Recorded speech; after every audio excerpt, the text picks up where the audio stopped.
I think I was talking to somebody the other day about music, like, it always gives you enough to carry on.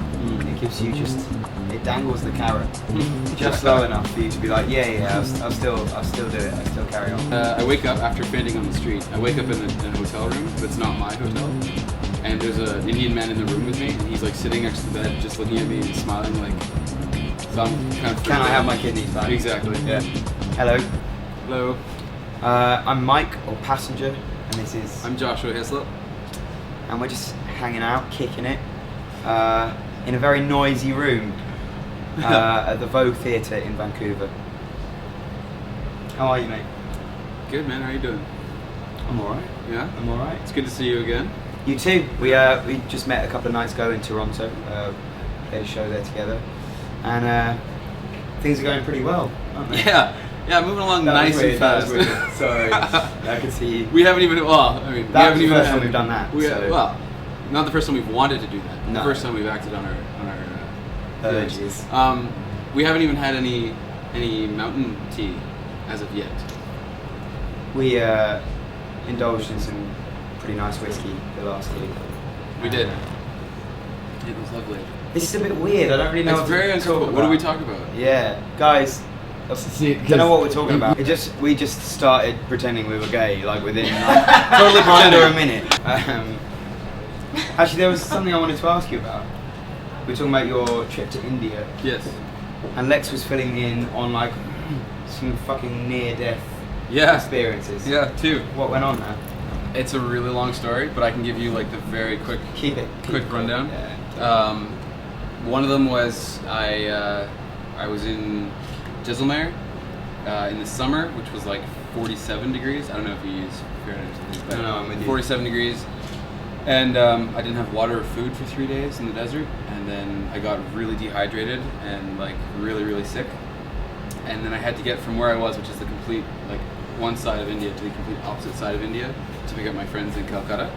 And I had 3 days, so I was like halfway across in Varanasi, and I fainted on the street, which is like the worst thing you can do. Probably not ideal. No, not at all. Did you have like your iPod? And your I was actually just taking a picture of something. Brilliant. And dropped it on the ground. Share the moment. Share life. Exactly. And death. Yeah. Just about. And wow.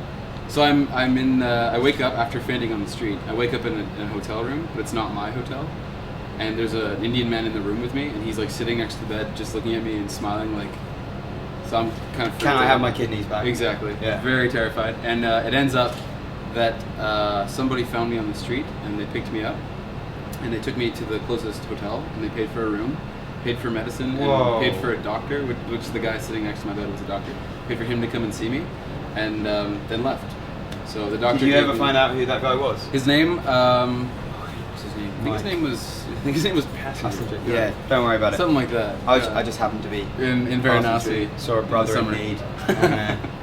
Look, no, I don't know. I never got to meet him or thank him. And well, you know what? If I did meet him, I'm not sure that I would thank him, because it was one of those like good Samaritan things. Probably thank him. That just go. Probably just say. Probably. You know. I think the fact that I'm alive is thanks enough, don't you think? Well. Yeah, pretty much. I think. Probably not for him. Probably a reward. He did it out of the goodness of his heart. Probably a reward though, would right? be good. Some sort of monetary. So we agree then. Reward. We agree to disagree. Do we? I think so. How's it feel to have this is your first headlining tour, right? It's the first North American. How does that feel? It's amazing, man.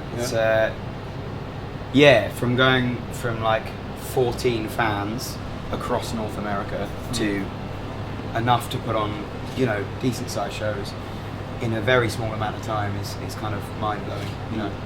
You've been doing music for 10 years, and it goes very, very, very, very slowly for 9.5 of those years, and then suddenly it just goes like this. It's a pretty crazy feeling, man.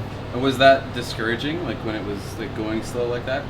Because I've been doing this for just over a year, and it does feel like it is one foot in front of the other, very, very slow stuff. But like I haven't been doing it long enough to feel discouraged at this point. I don't think. You haven't? I don't feel discouraged yet. I hope you don't feel discouraged after a year, man. No, like yeah. Yeah, it is. Of course, it's discouraging, but there's always. I think I was talking to somebody the other day about music. Like, it always gives you enough to carry on.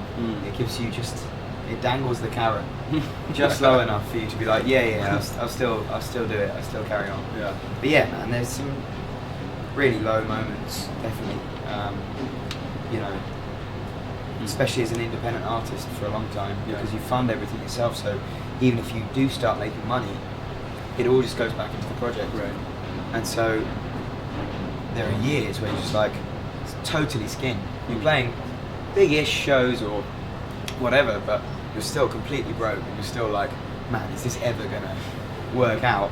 You know, and as you get older, you're like, shit, I really need to start actually doing something. Right. You know, those thoughts creep into your head, like, am I gonna be busking when I'm like 55 years old? You know, just some crazy road dog with a massive beard and an alcohol problem. You know, so yeah, highs and lows, man. But at the moment, it seems to be really great. Yeah, it's awesome, and it's like definitely amazing to get to play with you. It's been Toronto was a lot of fun. It was. It So was loads of I'm fun. pretty stoked for this. So how about? Is this something you'd want? Like, what's your honest ambition with music? What's like, what would be your dream scenario? I think it's like, to me, the most important thing is connecting with people. So if I have something that I feel helps other people, like an experience or a story or something that can help other people go through something similar, that's really valuable to me. But I don't ever want to become repetitive or redundant tonight. And to be honest, like where I'm at now, it's kind of been a series of fortunate events. Like it hasn't necessarily been something that I've really struggled and strived for. Right. So part of me is like, don't take it for granted, and part of me is like, well, what are we doing? What's the plan? So right now it's just write songs and be honest, I guess. Yeah. Nice. I would ask you the same question if I could. A bit of a cop out, but I totally am interested in it. Yeah, no, it is interesting. I think it's. I think when I was younger, I really wanted to make it massive. You know, like to be playing as big a shows as possible, and you know, achieve massive commercial success. But as I've gone on, for the last 4 or 5 years, it's just it's what you say about connecting with people and actually just making music that you love, that you're really deeply proud of, and that you don't compromise.